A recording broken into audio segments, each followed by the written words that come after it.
بسم الله. إن الحمد لله نحمده ونستعينه ونستغفره ونعوذ بالله من شرور أنفسنا وسيئات أعمالنا.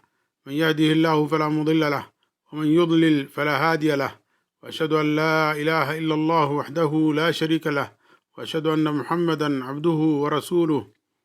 أما بعد، فإن أصدق الحديث كتاب الله، وخير الهدي هدي محمد صلى الله عليه وآله وسلم، وشر الأمور محدثاتها، وكل محدثة بدعة، وكل بدعة ضلالة، وكل ضلالة في النار.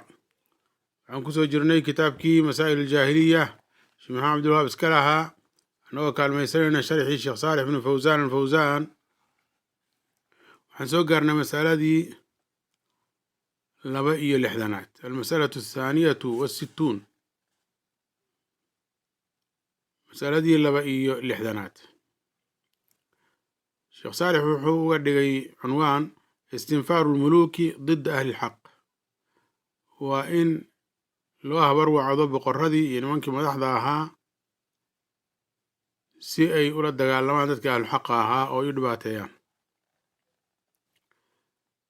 kownuhum idaa gulibuu bilxujati fasicuu ila ashakwa lilmuluuk. masalada 62aad waxay tahay in nimankaas jaahiliyada ahi ay ahaayeen oo caadadooda iyo dhaqankoodu uu ahaa in haddii xujada laga badiyo ay u cararaan sheegasho loo sheegto nimankii madaxda ahaa, sida ay yidhaahdeen nimankii madaxda ahaa ee reer fircoon: atadaru muusa wa qowmahu liyufsiduu fi lard. ma muuse ayaad ka tegaysaa ood faraha ka qaadaysaa iyo qowmkiisa si ay natiijadu u noqoto inay dhulkii fasaadiyaan. sheekh fawsaan wuxuu yidhi masaa-ishii jaahiliyada waxaa ka mid ah in haddii xujada laga badiyo ay aadaan ay u leexdaan xagga iyo in loo dacwoodo nimankii madaxda ahaa. macnaha xujada marka laga helo waxaa laga wadaa marka xujada lagu oogo oo la caddeeyo in waxay ayagu ku taagan yihiin ay yihiin baatil oon waxba ka jirin, oo ay waayaan markaa xujo ay uga hor yimaadaan xujadii ahlulxaqa. waxay markaa u cararaan xoog iyo naf ka dayaan si ay kii xaqa watay uga joojiyaan xaqiisii ay uga hor yimaadaan, sida uu fircoon ku yidhi nabiyullaahi muusa calayhi salaam: lain ittakhadta ilaahan hayrii la ajcalannaka min almasjuuniin. haddii aad yeelato macbuud aan aniga ahayn waxaan kaa yeelayaa mid ka mida kuwa la xiro. maadaama fircoon uu xujo waayey uu isaga celiyey nabiyullaahi muusa, wuxuu u leexday dhinacii xoogga. markaas wuxuu yidhi waan ku xirayaa. marka dadka laga adkaadana saasay u dhaqmaan. fircoon iyo kuwii raacsanaa markii nabiyullaahi muusa uu kaga guulaystay meeshii la isugu yimid oo maalinka ciidda u ah iyaga ay isugu imaan jireen, oo fircoonna uu meel kasta ka soo aruuriyey sixiroolayaashii si ay u buriyaan waxa nabiyullaahi muusa uu la yimid ee xujooyinka iyo mucjizooyinka ah. wuxuu u soo aruurinaya sixiroolayaashana wax kale maahan. fircoon wuxuu sheeganayay in muuse uu yahay sixiroole. marka sixiroolayaalkii o dhan buu isu keenay hadduu fircoon yahay. nebi muusena wuxuu ka dalbay in waqti uu qabto isagu si uu usoo bandhigo wax uu hayo, suxaradiina ay usoo bandhigaan waxay hayaan. danta u lahaa fircoonna waa maxay? waa inuu dheeh geliyo oo uu maaragtay tamwiih sameeyo in uu hayo hadduu fircoon yahay wax uu kaga hortegi karo mucjizada nabiyullaahi muusa. marka waqtigii soo dhowaaday iyo ballankii oo dadku isu wada yimaadeen si ay u fiirsadaan waxa dhacaya, yaa nimankii sixiroolayaalka ahaa ee la soo aruuriyey sixirkoodii bannaanka soo dhigoon ay soo tuureen. markaasaa dooxadii waxay ka buuxsantay sixirkoodii oo meel kasta qabsaday. wixii ay hayeen oo ula iyo xarga ah oo ay maaragtay haddana ka buuxiyeen mercury, waxaan zi'baq la yidhaahdo, waa hoore xoog badan oo bir ah oo cad oo badanaa loo isticmaalo heer kulbeegga. waxay kaloo meesha keeneen oo ay ku dareen wax uun maadooyin ah oo dhaqdhaqaajiya oo ka dhiga ulihii iyo xargihii wax dhaqdhaqaaqaya. waxay doonayeen markaas inay keenaan meesha wax u eg mucjizadii nebi muuse uu la yimid ee ahayd abeesadii weyneyd ee maaragtay iska bedeshay ushii nabiyullaahi muuse uu haystay ee mucjizada weyn noqotay. nimankii marka sixrooleyaalka ah waxay la yimaadeen sixir weyn sida alla uu sheegay, wajaa-uu bisixrin cadiim, oo xataa nabiyullaahi muusa cabsiyu gashay. fa awjasa fii nafsihi khiifatan muusa yaa alla uu yiri, yani muuse wuxuu dareemay oo naftiisa ka dareemay wax cabsi ah. wuxuu ka baqay buu leeyahay sheekh fawsaan inay dadka wax ka dheeh geliyaan ay shaki geliyaan. isagu nebi ahaan waa uu ku kalsoonaa waxa uu haysto iyo mucjizadiisa, in alla u gargaarayana waa uu ku kalsoonaa, laakiin wuxuu ka baqay inay dadkii wax ka dheeh geliyaan. sababtoo sixir weyn bay la yimaadeen sida alla uu yiri, wajaa-uu bisixrin cadiim. markaasaa alla wuxuu faray nabiyullaahi muusa inuu ushiisii tuuro. ushii buu marka tuuray nabiyullaahi muusa, mas weyn isu bedesha, bees weyn isu bedesha oo laqday wax alla wixii iyagu ay tuureen ay meesha la gola yimaadeen oo ay maaragtay isku soo aadiyeenoo xargihii iyo ulihii ah, zibaqa lagu daray iyo meerkuriga iyo maadooyinka kaleba, wixii o dhan bay laqday ilaa nimankii madaxweyinka ahaa iyo reer fircoon ay ka baqeen in abeesadu ayaga laftooda ay cunto. markaasay nabiyullaahi muuse ehbiyeen oo ay weydiisteen inuu ka qabto. waxay ka cabsadeen in abeesadu ayaga laftooda cunto. meeshaasa marka nasriga alle iyo guusha alle ay u timid nabiyullaahi muusa. oo alla wuxuu yidhi, fawaqaca alxaqu, xaqi baa soo muuqday oo caddaaday. qofkii markaa meesha joogay in nabiyullaahi muuse uu xaq ku taagan yahay yaa u caddaatay, oo xujo weyn iyo mucjizo weyn baa muuqatay. wa batala maa kaanuu yacmaluuna, wixii ay dhoodhoobayeen fircoon iyo dadkii uu keensaday iyo saxaradii iyo inay burbureen oo wax kama jiraan ay noqdeen yaa iyaduna caddaatay. fagulibuu hunaalika, reer fircoon waa looga adkaaday meeshaas. wanqalabuu saakiriin, waxayna soo noqdeen iyagoo dullaysan oo maqhuuriin ah. wa ulqiya asaxaaratu saajidiin, sixrooleyaalka la soo aruuriyey ee la doonayay in nabiyullaahi muusa looga hor yimaado iyagii baaba islaamay oo alla u sujuuday oo sujuud la dhacay.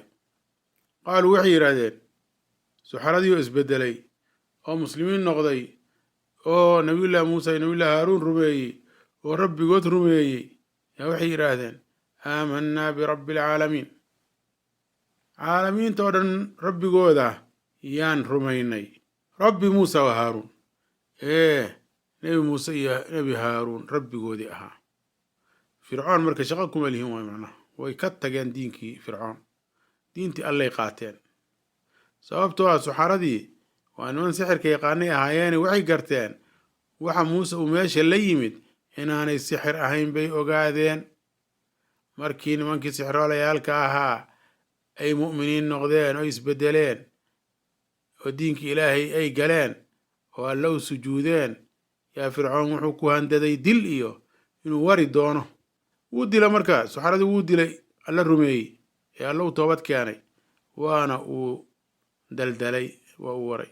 nimankii madaxyaweynta ahaa ee fircoon la jiray markii suxaradii la laayay yay waxay soo milicsadeen dhinacii reer bani israa'iil oo iyaguna nabiyullaahi muusa rumeeyey.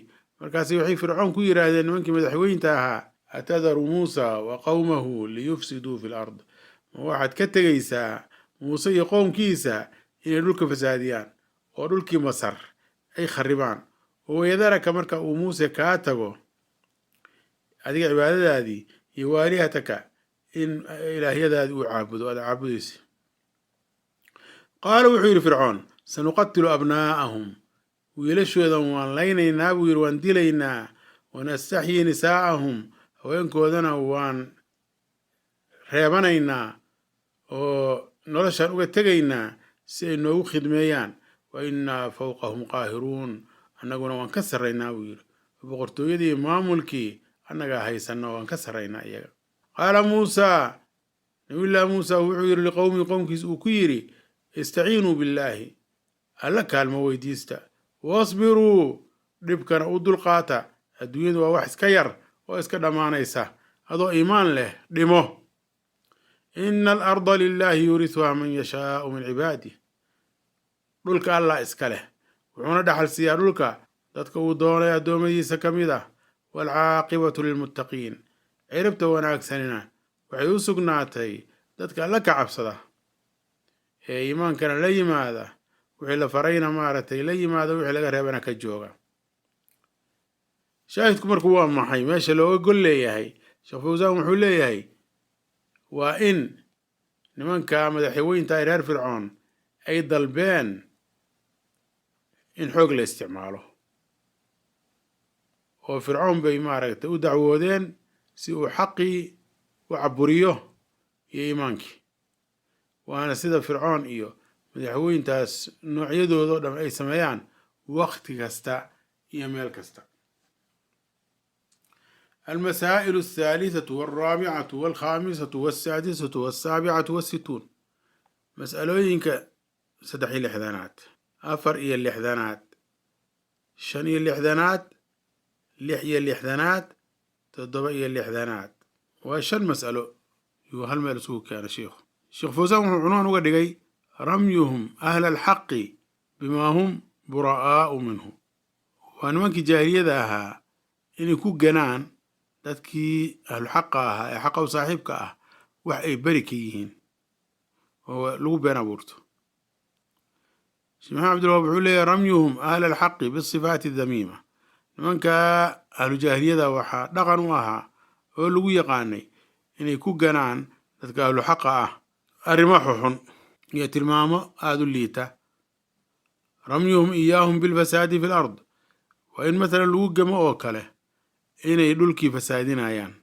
kamaa fi laaya sida aayadda ku jirta atadaru muusa wa qowmahu liyufsiduu fi lardi ayay leeyihin dhulkii inay fasaadiyaan darteed miyaad uga tegaysaa wa biintiqaasi diini lmaliki wa aalihatih waxay kaloo ku tuhmaayeen ahlu xaqi in diinkii boqorka ay maaragtay liidayaan oo ay xaqiraayaan iyo macbuudaadkiisi wa tabdiili diini waxay kaloo ku tuhmaayeen arrin kale oo afaraad oo ah in diinkii ay beddelayaan dadka alxaqaaba waxaa leeyahay dadow diinkiina way beddelayaan sheekh fawsaan wuxuu leeyahay dariiqyada ahlu jaahiliyada waxaa ka mid ah inaanay ku gaabsanin dacwada ay u dacwoonayaan nimanka xooggale iyo madaxda iyo aarsashay wax noocaas o kale in la raadiyo intaas keliya ku gaabsan maayaan ee dadkii mu'miniinta ahaa waxay ku tilmaamayaan inay yihiin kuwa dhulka fasaadinaya sida ay fircoon ku yidhaahdeen atadaru muusa wa qowmahu liyufsiduu fi lard ma muuse iyo qowmkiisa faraha ka qaadaysaa si ay dhulka u fasaadiyaan oo natiijadu ay sidaa u noqoto islaaxii iyo tawxiidkii iyo diinkii saxda ah oo dadki loo sheegayay waxay ku magacaabeen inuu ifsaad yahay iyo xallayn xaquna wuxuu yahay waa sida ay sheegayaan cagsigeed oo tawxiidku wax buu hagaajiyaa in iimaankii iyo tawxiidkii ay yihiin dhulkii oo la hagaajiyo kufriga iyo dembiga iyo fisqiga iyo dulmiga iyo xadgudubku iyaguna waa dhul fasaadin kuwaasaa dhulka fasaadiya waxa nabiyullaahi muusa iyo qowmkiisu ay ku sugan yihiin oo diinka ah oo waxyiga alle xaggiisa ka yimid ah kaasaa islaax ah oo hagaajinaya waxa fircoon iyo qowmkiisu ay haystaanna isagaa ifsaad ah laakiin nimanka maadaama ay niman xoog lay ahaayeen arrinkii way dabagediyeen wanaaggii iyo hagaajintiibay waxay ka dhigeen ifsaad xallayn iyo kharibaad bay ka dhigeen waana dhaqanka gaalada iyo mushrikiinta iyo munaafiqiinta lagu yaqaan weligoodba waa iska sidaas dadka waa wanaagsan ee alla dadka ugu yeera iyagoo cilmi maaragtay ku taagan yay waxay ku ganaan inay yihiin kuwa mufsidiin ah dadkii muuminiinta ahaa waxay ku magacaabaan ee ahlu tawxiidka ahaa ee tawxiidka alle iyo cibaadadiisa dadka ugu yeeraayay inay yihiin dad dhulkii fasaadinaya taasay ku magacaabaan marka ducaadii iyo muslixiintii iyo mu'miniintii caadiga ahayd ee ahlu tawxiidka ahayd intaba waxaa la leeyahay kulli waa wada mufsidiin waa dad dhulkii naga kharibayay leeyihin. taasina waa mid mar walba socoto oo ilaa qiyaamaha laga gaaro. dadka kufaarta ah iyo daalimiinta iyo dadka ahlu tuqyaanka ah dadka wanaagsan waxay ku magacaabaan inay yihiin mufsidiin. waana wax ka soo jeeda qarniyaalkii hore tan iyo waqtigii fircoon iyo qoomkiisa. taasina ahlu iimaankii dadkii muuminiinta waxba u dhibi mayso. dadkii uu hagaajinayo muslixiinta wax u dhibi mayso. si kastoo yani koofaaro iyo naanaysi xun loogu yeero waxba ka dhibi mayso. badanaa intay ahlu xaqa iyo dadka alla dadka ugu yeeraya ay waxyaaba fool xun ku naanaysaan. sheekh islaam ibnu taymiya aad baa loo caayay, intaasoo naanaysood baa lagu sheegay. diinkiisi baa la tacniyo inuu gaal yahay lagu sheega xataa. oo qaar baa kitaaba ka qoray oo qaar baa yidhi haddii ibnu taymiya sheekh islaam la yidhaahdo waaba gaalnimo yidhahdeen, waa diinkaa looga baxaa. marka sheekh barzaari la yidhahdaa kitaab ka qoraba masaladaas uu macnaha uga jawaabayo hadalkaas xun. sheekh maxamed cabdilwahaabna isagana naanaysyo xun yaa loo sameeyey. waxaa la yidhi waa khawaarij baa la yidhi. waxaa la yidhi dadka caqiidadooda inuu bedeluu rabaa. waxaa la yidhi dadkii buu gaalnimo ku xukumaa iyo wax kaloo tiro badan oo ay kutubahooda ku qoreen oo ay ku tuhmaayaan shiikha oo ay ku been abuuranayaan. marka qof kasta oo muslixana booskaasay ka taagan yihiin. waa inay caayaan, waa inay wax ka sheegaan. dadkii muslixiinta ay wanaagsanaa in la yidhaahdo diinkii boqorka ay xaqirayaan oo ay liidayaan waxaa laga qaadanayaa meeshaan ay leeyihiin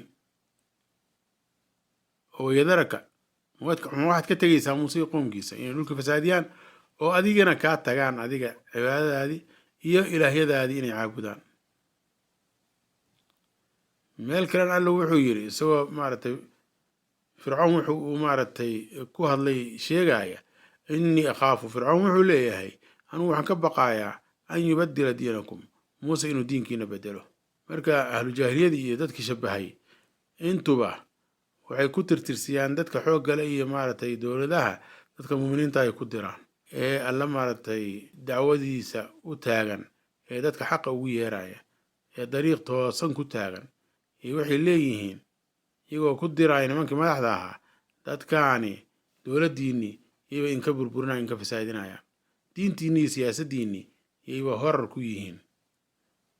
hade waa wax kalama samayne way u naseexeeyeen wixii wanaagooda uu ku jiray, weliba madaxtinimadooda iyo dowladnimadooda wanaaggeeda uu ku jiray oo ah in alla laga cabsado oo waxyigii la raaco unbay ku hadleen sida alla uu ka sheegay reer fircoon iyo wixii ay sameeyeen oo ah inay ku direen fircoon dadkii muslixiinta ahaa oo ay rabaan inay fircoon qalbigiisii waxgeliyaan.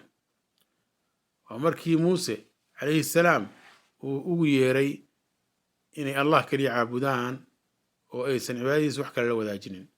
taasaana waxaa ku jira ayaga wanaagoodii iyo weliba dowladnimadii wanaaggeedii iyo dadkii shacabka ah wanaaggiisa. tawxiidka alla iyo in alla kaliya la caabudo yaa wanaaggu uu ku jiraa. ila isagaa lagu badbaadaya aakhiro, lagu badbaadayo naarti looga badbaadayo, jannana lagu gelaya. nimankii madaxyaweynta ahaa ee fircoon la jiray waxay yidhaahdeen war dadkan dacwada wadaahi dadkay kaa kharibi doonaan, shacabkiibay kaa fasaadinayaano shacabkiibay bedeli doonaan. marka adigii weynayntii lagu weyneynayay iyo rabbinimadii iyo ilaahnimadii iyo wax noocaasoo kale aad sheeganaysay oo aad dadka aad ku lahayd bay ka hor imaanayaan buu leeyahy. oo caabudid adiga lagu caabudi lahaa intay leexiyaan allahoodii leeyihin hala caabudo. marka fircoon baa waxaa lagu dirayaa dadkii u wanaagsanaa oo waxaa laleeyahay dad faraha kuwaan ka qaado ogow shacabkaadii o dhan bay bedelayaan, adigii lagu caabudi maayo, rabbinimona lagu rumayn maayo. maxaa yeeley fircoon wuxuu dhihi jiray ana rabbukum alaclaa, anugu waxaan ahay rabbigiinnii sarreeyey. aayad kalena wuxuu yidhi fircoon maa calimtu lakum min ilaahin hayri, anugu idinma ogaanin ku cibaado la siiyo oo aan aniga ahayn, aniga keliya la caabudu leeyahay. culamada qaarkoodna waxay yidhaahdaan wuxuu leeyahay idinku alla toosuma caabudi kartaane aniga iyo caabuda. aniguna marka anaa dulal kalaan sii caabudaya aniguna. nimankii marka madaxweynta ahaa ee fircoon la joogay dacwadii nebiyadu la yimaadeen waxay ku macneeyeen inay tahay wax dhulkii fasaadinaya. gaalnimadina waxay u yaqaanaan wax dhulkii hagaajinaya. marka waa xaqiiqadii iyo dhabtii oo la dabagediyey. waana khiyaano la khiyaanayo dadkii madaxda ahaa iyo dadkii shacabka ahaaba. marka dadka dariiqaa shaydaanka dadka ugu yeeraya maanta badanaa buu leeshiyo oo naar u hogaaminaya dadkii wanaagsanaana ka hor imaanaya, xaqaa'iqdina dabagedinaya oo been ka sheegaya, nimankii madaxda ahaana been u sheegaya. waana maaragtay niman aan naasixiin ahayn oo haddee nimankii madaxda ahaa ay u arkaan inay yihiin la taliyayaal fiican laakiin la taliyayaal xun ah. sababtoo ah nasiixadii wanaagsanayd iyo xaqii inay aqbalaan nimankii madaxda ahaa yay maaragtay ka hor istaagayaan. sheekh fawsaan marka wuxuu leeyahay alle ha hagaajiyo nimanka madaxda ah ee muslimiinta maaragtay madaxda u ah. nimanka la taliyayaalka u ahna ayagana alle ha hagaajiyo, allahna ka dhigo kuwa hanuunsan oo wax hanuuniya.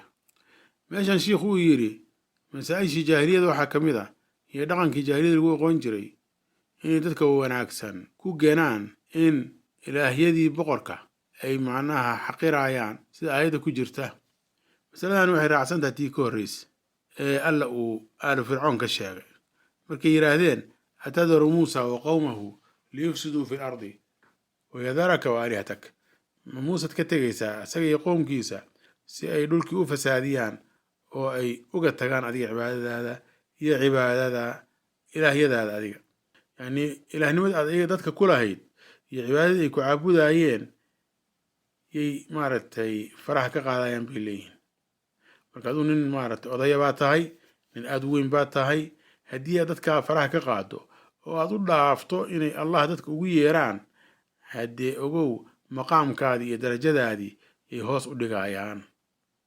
ninaan macno badan lahayn yaad ku soo baxaysaa mujtamaci dhexdiisa.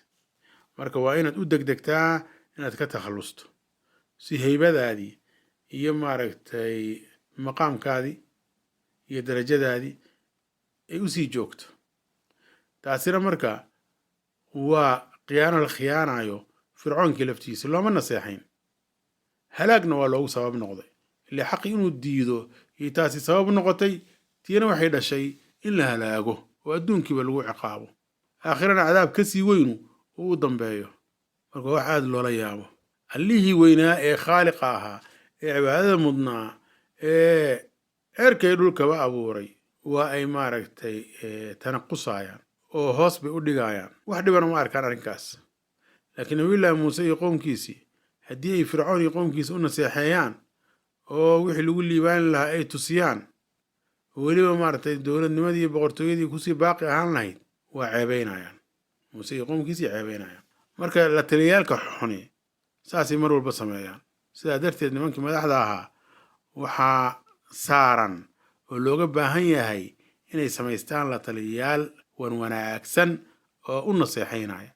waana inay ka digtoonaadaan dadka la taliyayaalka ah ee aan wanaagsanayn ee mabaadi'da xuxun aaminsan iyo afkaarta qalloocan.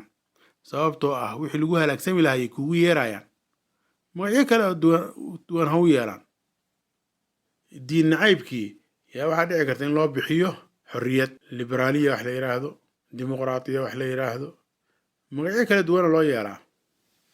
waa sidii maaragtay fircoon la taliyayaalkiisii iyo dadkii ku wareegsanaa ka dhacday oo isagiiba waxay sabab u noqdeen inuu halaag ku dhaco.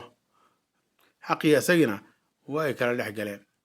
meeshan uu shiikhu sheegay in dhaqankii iyo masaa-ishii jaahiliyada lagu aqoon jiray ay ka mid tahay inay dadka ahlu xaqa ahaa ay ku tuuraan ay ku ganaan inay diinkii bedelayaanna waa isla maaragtay waxaa laga qaadanayaa meesha alla uu fircoon ka sheegay innii akhaafu inuu yidhi fircoon waxaan ka baqayaa an yubadila diinakum, muuse inuu diinkiina bedelo oo an yudhira fi lardi alfasaada, ama uu dhulka fasaad ka soo muujiyo.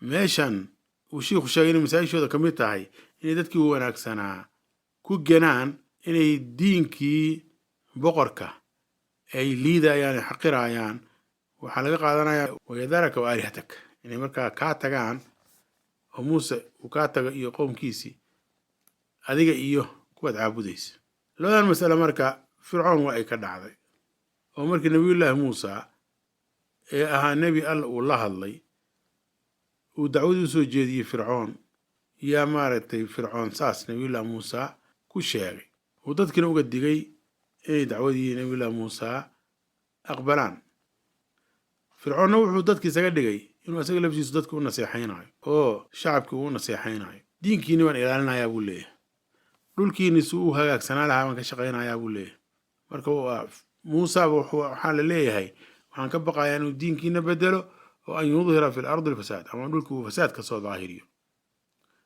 kuwa isaga raacsanaana fircoon maxay yidhaahdeen atadaru muusa wa qowmahu liyufsiduu fi lardi ma muuse iyo qowmkiisaad ka tegaysaa ood faraha ka qaadaysaa si maaragtay natiijadu ay u noqotay inay dhulka fasaadiyaan waa isku wada fekeray noqdeen marka dadkii waa wanaagsanaa oo hagaajinayay yaa waxaa lagu magacaabaya inay yihiin mufsidiin wax hallaynaya fasaadku muxuu yahay iyaga agtooda waa tawxiidkii in allah cibaadada loo keli yeelo hagaagii iyo wanaaggiina maxaa loo yaqaanaa waa shirkigii sababtu haddii quluubtu ay hallowdo xaqi baatil bay u aragtaa baatilkiina xaqi u aragtaa yaa marka diinkii beddelaya oo dhulkii fasaad ka soo muujinaya waa fircoon waxaa loo soo daliilsaday in ay ku gemeen inay macnaha doonayaan madaxtinimo iyo inay dhulka dushiisa ku sarreeyaan hadalkii alla uu fircoon ka sheegay inuu muuse iyo haaruun ku yidhi aji'tanaa litalfitanaa camaa wajadnaa calayhi aabaa'ana watakuuna lakuma alkibriyaa'u fi lardi ma waxaad noo timid muusow si aad nooga leexiso wixii aan aabbayaalkeen ka helnay oo adinka marka weynidu iyo sarrayntu idin sugnaato marka fircoon iyo qoomkiisii markii muuse uu ula yimid xujooyinkii iyo mucjizooyinkii iyo waxay ku tuhmeen inuu doonaayo in asaga la ateeco oo madaxtinimadu u sugnaato oo dhulka asaga uu ka taliyo inuu doonaayo inuu ka taliyo dhulka mujaahid wuxuu yidhi watakuuna lakum alkibriyaa'u fi lard yani alcadamatu walmulku wasultaan weynida iyo dowladnimada iyo boqortooyada daxaak wuxuu yidhi ataaca ateecidu in adinka idin sugnaato sidii markaa reer fircoon ka dhacday yaa reer nuuxna ka dhacday oo markii nabiyullaahi nuux uu ugu yeeray xaqii yaa qoladii madaxweyntaa waxay yidhaahdeen maa haadaa ilaa basharun mithlukum yuriidu an yatafadala calaykum kani wax bani aadan idinka in lamida aan ahayn maahan wuxuu doonayaa uun in asaga sarraynta u sugnaato oo asaga la raaco oo aad u noqotaan kuwa raaca ama raacsan isaga marka adduunyada buu maaragtay madaxtinimo doonayaa bay leeyihin ee dan kale ma leh waxay yidhaahdeen lain lam tantahi yaa nuuxu latakuunanna min almarjuumiin nuuxow haddaadan ka joogin waxaan aad dadka ugu yeerayso waxaad ka mid noqonaysaa kuwa dhagaxa lagu dilo sidoo kale nabiyullahi ibraahim markuu qoladiisi ugu yeeray alle oo uu ka xujo badiyey oo tawxiidku u caddeeyey oo uu muujiyey duulalka ay caabudayaan inaanay waxba tari karin wax qiimaana lahayn waxay u carareen inay madaxdii ku diraan nabiyullahi ibraahim oo dadkii ku kiciyaan oo ay yidhaahdaan boqortooyadiinu kasoo horjeedaa iyo diinkiina iyo macbuudaadkiina qaaluu man facala hada biaalihatina inahu lamin alظaalimiin qaaluu samicnaa fatan yadkuruhum yuqaalu lahu ibraahim qaaluu faatuu bihi calaa acyuni innaasi lacallahum yashhaduun qaaluu a anta facalta hada biaalihatina ya ibraahim qaala bal facalahu kabiiruhum hada fas'aluuhum in kaanuu yantiquun فرجعوا إلى أنفسهم فقالوا إنكم أنتم الظالمون ثم نكسوا على رؤوسهم لقد علمت ما هؤلاء ينطقون قال أفتعبدون من دون الله ما لا ينفعكم شيئا ولا يضركم أف لكم ولما تعبدون من دون الله أفلا تعقلون قالوا حرقوه وانصروا آلهتكم إن كنتم فاعلين marka qiso dheer baa laga soo sheekeeyey oo nabiyullaahi ibraahim wuxuu yidhi markaad dhaqaaqdaan ood meesha ka baxdaan anigu waan dhakri doonaa macbuudaadkiina. waa uu jejebiyey. kadib waa soo noqdeen waxay yidhahdeen wayaasaan waxaan ku sameeyey, ilaahyadeena yaa sidaan ku sameeyey ay yidhaahdeen. qolo kale marka waxay tiri waxaan maqalnay wiil dhallinyaro ahoo maaragtay aan si fiican uga hadlaynin oo wax xun ka sheegay inuu macnaha wax yeeli doono iyo ku hadlaayo, magaciisana ibraahim la yidhaahdo. bal keena la yidhi, meel dadku u jeedo bal hala keeno si maaragtay dadku ay uga marag noqdaan wax uu ku hadlay inuu ictiraafo oo markaas ay xujo ugu noqoto. waxaa la yidhi war ibraahim maadaa waxaan ku sameeyey annaga ilaahyadeennii? markaasuu wuxuu yidhi maya, waxaa sameeyey oo jejebiyey kii ugu weynaa meesha. bal weydiiya hadday dhawaaqayaan. dib bay isugu noqdeen. markaasuu alleleh daalimiin baa tihiin.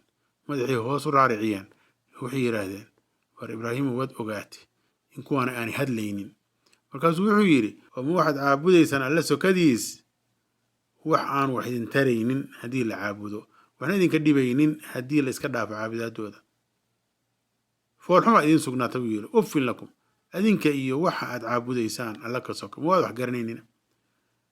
maxay hawshii ku dhammeeyeen? qaaluu xariquuhu wansuruu aalihatakum. asaga dhanba hala gubay yidhahdeen. ibraahim hala gubo, dab inta loo shido ha lagu tuuro. marka dowladnimaa la isticmaalay, soo ma jeedid? marka xujo la waaye. wansuruu aalihatakum, macbuudaadkiinin u gargaaray yidhaahdeen in kuntum faaciliin haddaad saa samaynaysaan. yahuudduna sidoo kale nabiyullahi ciisa kula dhaqmeen. markii nebinimadiisa ay muuqatay oo mucjisadiisu ay muuqatay oo yahuuddii wax ay ku radiyaan ay garan waayeen, mana rabaan ma og tahay inay nebi muuse nebi ka dambeeya rumeeyaan. waxay u carareen marka boqorkii markaa joogay. markaasu waxay yidhahdeen ninkani dadku luminayaa, adiga daacadaadana dadka waa uu ka leexinayaa, shacabkiina waa uu kugu dirayaa. markaasaa ninkii boqorka ahaa wuxuu hamiyey oo ku dadaalay inuu dilaba, laakiin allah ka badbaadiyey. sidoo kale asxaabul ukhduud,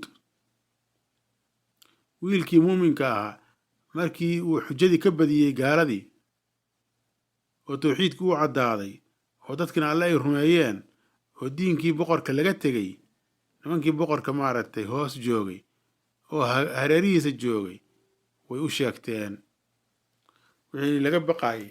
yaa dhacay yidhahdeen dadkiiba shacabkiiba mu'miniinay noqdeen bay yidhaahdeen. markaasaa boqorkii wuxuu sameeyey oo uu bilaabay inuu dadkii mu'miniinta cadaabo oo uu ka aarsado, sababtoo diinkoodii bay bedeleen. boqorkii iyo wuxuu caabudayana farahay ka qaadeen. waxaana marka taa uu u arkaa asagu boqorku in daacadiisii laga baxay oo madaxtinimadiisii laga soo horjeedo oo la xaqiraayo oo diinkiina la bedelaayo. markii rasuulkeena la soo saaray sala alla alay slam maxamed ah ee muslimiinta taasoo kalea ku dhacday. oo markii rasuulku sal ly slam uu ka qaalib noqday qoraysh oo xujadii ka badiyey, waxay ku dacweeyeen adeerkiis abu taalib. waxay yidhahdeen ilaahyadeenu caaya oo u xaqira, sida ibnu cabaas laga wariyey. abu taalib baa xanuunsaday. markaasaa qoraysh u timid.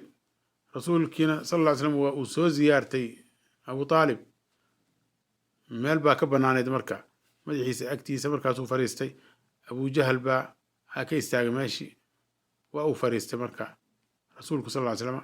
markaasi waxay yidhaahdeen wiilkan aad adeerka u tahay ilaahyadeenu wax ka sheegaa. markaas adeerkii wuxuu yidhi war maxaa kugu dhacay oo qoladaadu ay kaaga soo sheeganaysaa? markaasu wuxuu yidhi adeerow anu waxaan ka doonayaa un inay ku hadlaan hal kelimad un inay ku dhawaaqaan oo yacni carabtu ay ugu hoggaansanto, cajamtuna ay jizye ku bixiso. oo maxay tahay? laa ilaaha illa allahu ha yidhahdaan buu yidhi. waa tawxiidkii, waa wixii lagu soo gelaya islaamka. markaasu waxay yidhahdeen ajacala alaalihata ilaahan waaxida, macbuudaadkii uu mid keliya ka dhigay. waa la yaaban yihiin. markaasa waxaa soo degtay saad walqur'aani di dikr ilaa laga gaaro in hada la shay-un cujaab. oo wax lala yaabay yidhahdeen. marka nasaa-i baa wariyey fi sunan kubraa iyo tirmidi ayaa sunankiisa ku wariyey iyo axmed iyo abu yacla iyo culamo kale. tirmidina wuxuu yidhi waa xasanun saxiix. xaakimna waa saxiix buu yidhi. dahabina waa ku waafaqay. waxay kaloo rasuulka sal slam ku tuureen oo ku gemeen inuu diinkooda caynaayo oo uu caqligooda wax ka sheegaayo. oo waxay yidhaahdeen dadkiibuu isku dirayaa bay yidhahdeen, jamaacadiina waa kala geynaya.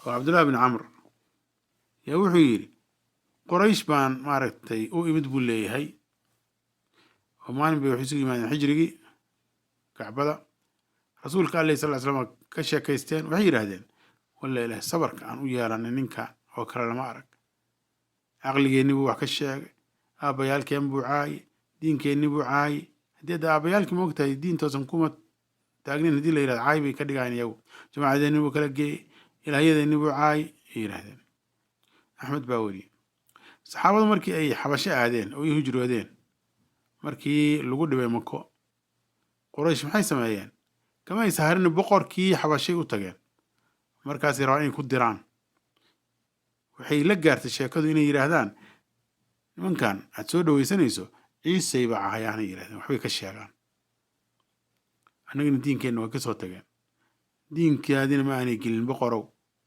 marka diinkii aabbayaalkeenna waa ay maarata xaqiraayaan diinkii boqorkana waa xaqiraayaan halkaasay la gaartay laakiin ilahay makrigooda waa ku celiyey marka ahlu jaahiliyadu ama umiyiin ha noqdaan ama kitaabiyiin ha noqdaane markii xujadu ay maaragtay ka go'do dacwo iyo in dowladihii lagu diro dadkii ahluxaqa ahaa ayay u cararaan hanuunkii rasuulkuna sal ly slam hanuunkii ahlu jaahiliyada waa uu khilaaf marka muslimiintu ay la doodayaan dad gaalo ah ama ahlu baatila danta ay leeyihin waa maxay in xaqi u muuqdo keliya alla wuxuu yidhi walaa tujaadiluu ahla alkitaabi ila bilatii hiya axsan dadka ahlu kitaabka ah ha kula doodinina ilaa tii wanaagsanayd moogiye ila aladiina dalamuu minhum moogiye kuwaas marka macnaha wanaag lagulama dhaqmaayo waquluu aamanaa biladii unzila ilayna wa unzila ilaykum wixii laydinku soo dejiyey wixna lagu soo dejiyey waa rumaysanna marka yani annagu towreed iyo injiili ma rumaysnin muslim ku dhihi maayaan towreed iyo injiil waa rumaysanna kii lagu nasakhay oo qur-aankii ahna waa rumaysanna haddana muslimiinna annagu وإلهنا وإلهكم واحد معبود كأنه واحد ونحن له مسلمون لكن أنه هو كان سنة أدونك لكن بدع بعد لا تمادين ما ركتي بني آدم بعد ما ركتي ربي كدكتين يا معبود عد كدكتين ألا نوحنا فرعين وعدالة سمعين ضدك أن جعلنا هي ضدك أن نعبنا بعض وقال له وحير ولا يجرمنكم شنآن قوم على ألا تعدلوا يعني إذن كوحن بارن نعيب أتقول نعبتين إن هذا عدالة سمعيننا يعدلوا عدالة سمعية هو عدالة سمعين تاسي أقرب للتقوى تقوى ودو عدالة كمد معها دتكي معناها كاسو هرجيدي إن هذا مداحدي كود البطل أما أت بين كشيكتو أما أت كتو هنتو وحي بريكيهين نبي الله شعيب وحير إن أريد إلا الإصلاح أنا وحن وناقهين دوني معي ما استطعت أنت تبرت إذا لكن بيض إصلاح بمارة كشقيان وحل قلتوه ما يفساد كأو كما جيران alla wuxuu caddeeyey dadka gaalnimada dadka ugu yeera inay yihiin dadka dhulka fasaadinaya munaafiqiintii baa alla wuxuu ka sheegay waidaa qiila lahum laa tufsiduu fi lardi haddii lagu yidhahdo dhulka fasaadinina qaaluu waxay yidhahdaan inamaa naxnu muslixuuna annagu waxbaan hagaajinaa alaa inahum hum lmufsiduuna alla uu yidhi iyagaa wax fasaadiya walaakin laa yashcuruuna laakiin garan maayaan dareemi maayaan khilaafkii la khilaafay ahlu jaahiliyada waxaa ka mid ah in muslimiintii loo diiday inay malaxumo kula dhaqmaan dadka walaalahooda ah iyadoo jihaadka lagu jiro يا أسامة ونندي لا إله إلا الله يرو توحيد سد مركز رسولك صلى الله عليه وسلم آت وإنكر مركز أسامة آت أرنت ودي بصد وأنا مركز أسامة ملايين كاني إنه نفتي سبت بعد سد كلي إنه ربي لا إله إلا مركز ليه يوصل عيسى دعات كاهين لكن جاهلية مركز ساس معها قف كده كمان ويرا وحيليهن فساد بويرا دعات معها منافق نمي كته ما تحتنمو روا يليهن